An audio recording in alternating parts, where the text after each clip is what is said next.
नमस्कार दोस्तों, आप सभी का स्वागत है आपके अपने भक्ति साधना चैनल पे। प्लीज़ आप मेरे चैनल को लाइक करें, शेयर करें, सब्सक्राइब करें और आप प्लीज़ मेरे वीडियो को पूरा देखें। आइए अब सुनते हैं तुलसी विवाह कथा। एक बार शिव ने अपने तेज को समुद्र में फेंक दिया था। उससे एक महातेजस्वी बालक ने जन्म लिया।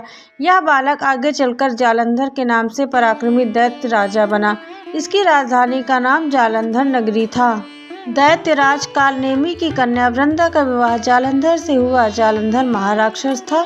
अपनी सत्ता के मद में चूर उसने माता लक्ष्मी को पाने की कामना से युद्ध किया, परंतु समुद्र से ही उत्पन्न होने के कारण माता लक्ष्मी ने उसे अपने भाई के रूप में स्वीकार किया। वहां से पराजित होकर वह देवी पार्वती को पाने की लालसा से कैलाश पर्वत पर गया। भगवान देवाधिदेव शिव का ही रूप धारण कर माता पार्वती के समीप गया, परंतु मां ने अपने योग बल से उसे तुरंत पहचान लिया और वहां से अंतर्ध्यान हो गई। देवी पार्वती ने क्रुद्ध होकर सारा वृतांत भगवान विष्णु को सुनाया।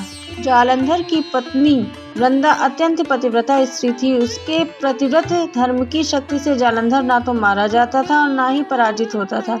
इसीलिए जालंधर के नाश करने के लिए वृंदा के पतिधर्म व्रत को भंग करना बहुत अधिक आवश्यक था। इसी कारण भगवान विष्णु ऋषि का वेश धारण कर वन में जा पहुँचे, जहाँ वृंदा अकेली भ्रमण कर रही थी। भगवान के साथ दो मायावी राक्षस भी थे, जिन्हें देखकर वृंदा भयभीत हो गई। ऋषि ने वृंदा के सामने पल में दोनों को भस्म कर दिया।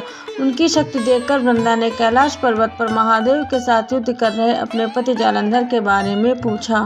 ऋषि ने अपने माया जाल से दो बानर प्रकट किए। एक बानर के हाथ में जालंधर का सिर था तथा दूसरे के हाथ में धड़। अपने पति की यह दशा देखकर वृंदा मूर्छित होकर गिर पड़ी। होश में आने पर उसने ऋषि रूपी भगवान से विनती की कि वह उसके पति को जीवित करे। भगवान ने अपनी माया से पुनः जालंधर का सिर धड़ से जोड़ दिया, परंतु स्वयं भी उसी शरीर में प्रवेश कर गए। वृंदा को इस छल का तनिक भी आभास न हुआ। जालंधर बने भगवान के साथ वृंदा पतिव्रता का व्यवहार करने लगी, जिससे उसका सतीत्व भंग हो गया। ऐसा होते ही वृंदा का पति जालंधर युद्ध में हार गया। इस सारी लीला का जब वृंदा को पता चला तो उसने क्रुद्ध होकर भगवान विष्णु को हृदयहीन शिला होने का श्राप दे दिया। अपने भक्त के श्राप को भगवान ने खुशी खुशी स्वीकार किया और शालिग्राम पत्थर बन गए। सृष्टि के पालनकर्ता के पत्थर बन जाने से ब्रह्मांड में असंतुलन की स्थिति हो गई। यह देखकर सभी देवी देवताओं ने वृंदा से प्रार्थना की कि वह भगवान विष्णु को श्राप मुक्त कर दे। वृंदा ने भगवान विष्णु को श्राप मुक्त कर स्वयं आत्मदाह कर लिया। जहाँ वृंदा भस्म हुई वहाँ तुलसी का पौधा उगा। भगवान विष्णु ने वृंदा से कहा, हे वृंदा, तुम अपने सतीत्व के कारण मुझे लक्ष्मी जी से भी अधिक प्रिय हो गई हो।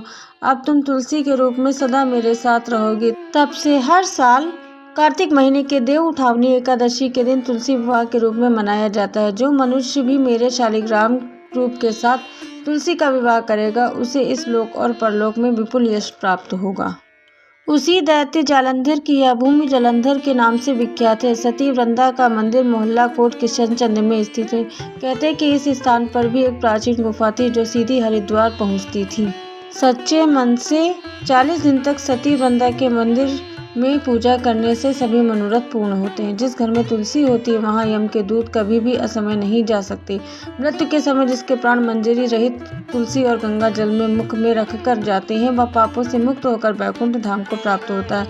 जो मनुष्य तुलसी व आंवले की छाया में अपने पितरों को श्राद्ध करता है, उसके पितर मोक्ष को प्राप्त होते हैं।